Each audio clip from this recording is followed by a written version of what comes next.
Ouais, j'ai vu. Tu vois.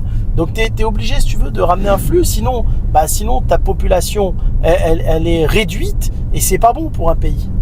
Économiquement, c'est très mauvais. Moi, en tout cas, dans ce pays, ce que j'ai trouvé désolant, c'est la plupart des personnes qui m'entourent qui ont eu des vrais problèmes, c'est des gens de droite, c'est des gens qui ont créé des milliers d'emplois et c'est des gens qui travaillent dur. Et c'est ceux-là qui quittent la France aujourd'hui.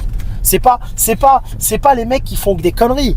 Le mec qui vient, qui casse des voitures, qui fait que des conneries et qui arnaque les gens, lui, il reste en France parce qu'il est bien. La justice, elle lui fait rien. Il peut arnaquer qui il veut, il peut faire ce qu'il veut. C'est le paradis pour un escroc et un voleur. C'est le paradis. Ceux que je connais, issus de la communauté ou pas d'ailleurs, qui quittent la France, c'est les gens droits qui travaillent dur et qui créent des emplois.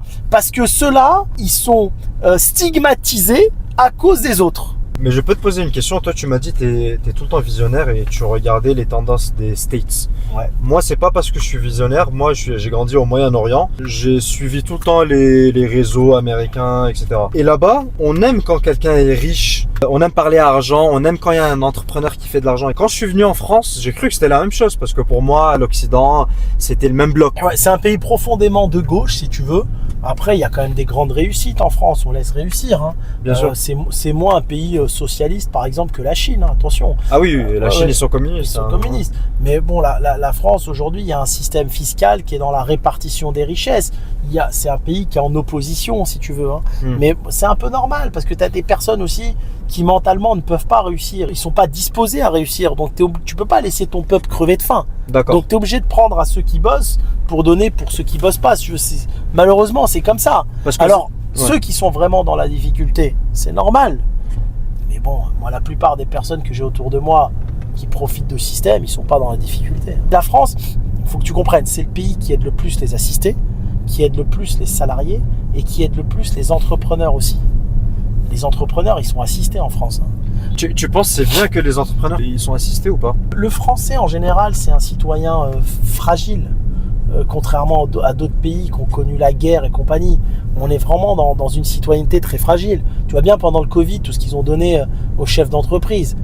Ouais. Attends, j'ai jamais vu un pays où ils donnent autant d'aide. Il y a un moment donné, l'entreprise elle va pas, c'est marche ou crève, tu vois ce que je veux dire? Bah oui. Ils les ont bourrés d'aide, mais ça doit être un pays riche, hein. Peut-être qu'ils ont les caisses remplies, je sais pas moi.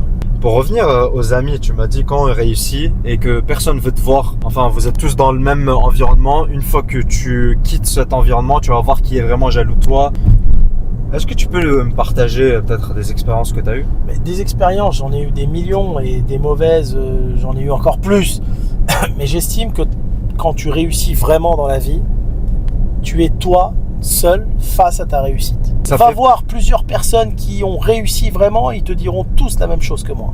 Hakim, il y a un truc super intéressant pour les gens qui ont vu la vidéo. Je sais que tu passes pas ton temps à scroller sur TikTok, mais Laurent, la personne que j'ai interviewée la dernière fois, il m'a dit il y a deux choses qui sont dangereuses dans la vie, la fiscalité et les femmes. Et je l'ai déjà dit ça en plus. Hein. Ouais, justement. Bah, c'est pour ça, il y a beaucoup de personnes qui, dans les commentaires, ils m'ont dit Hakim X Laurent, ça va être incroyable, etc. Mais bon, ça, on va en parler. T'en penses quoi de 1? Et de 2, vu que toi, t'es un gros businessman et t'es un mec qui charbonne, est-ce que pour toi, c'est mieux d'être avec une femme qui charbonne aussi? Comme ça, vous avez la même vision des choses et elle va te comprendre et tu vas la comprendre. Ou bien est-ce que tu te mets avec une femme normale? Tu te mets avec celle que t'aimes. Après, si tu veux, bien sûr, il faut une femme occupée. Si toi, t'es débordé et t'as une femme qui s'ennuie, qui te saoule à longueur de journée, ça n'a pas de sens. Ok. Après, bon, comme il s'appelle Laurent, oui. Voilà. Faut se méfier des femmes. Bon, faut se méfier de tout le monde. La vraie vie, elle est là. Maintenant, t'as des femmes vénales, d'autres qui ne sont pas vénales. Chacune a ses avantages et ses inconvénients. Tu sais, c'est pas mauvais une femme qui aime l'argent. Parce qu'une femme qui aime l'argent, elle va te pousser à être la meilleure version de toi-même.